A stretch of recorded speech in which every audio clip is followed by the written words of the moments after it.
The IPU, at the conclusion of its 147th meeting, condemned all acts of violence against innocent civilians and wants to see a peaceful resolution to the situation. I serve on the IPU task force dealing with the conflict in Ukraine.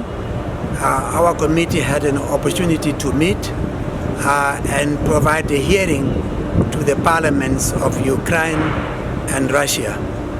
It was not an easy subject matter, but we managed to convey to the two parliaments that we are willing, as a task set up by IPU, to create conditions around which the two conflicting parties can come together and see whether we can actually make progress.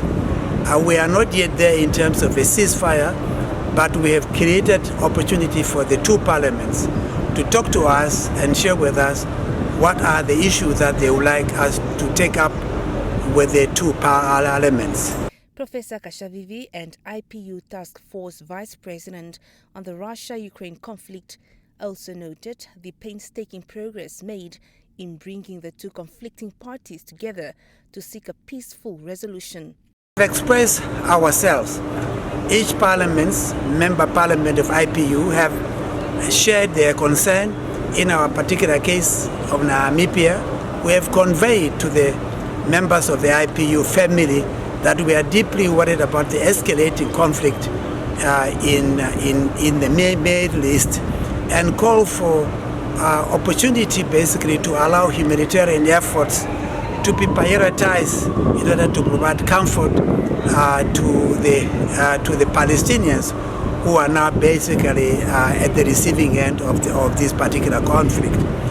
Yes, maybe we have not given sufficient attention.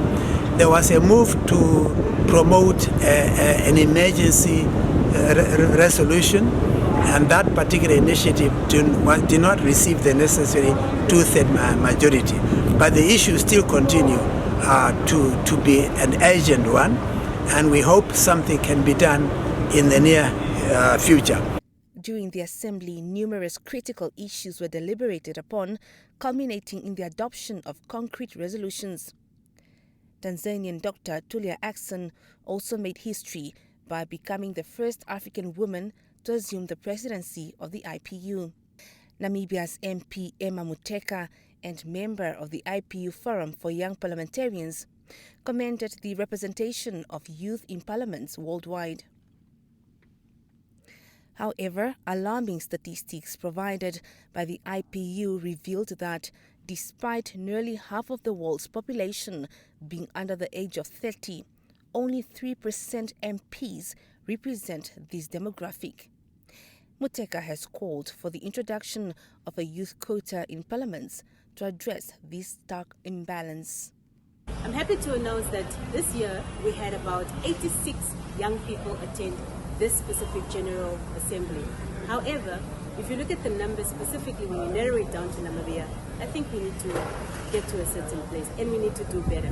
I really dream of a Namibia that would introduce youth quotas within our parliament so that the youth can get an opportunity to represent themselves.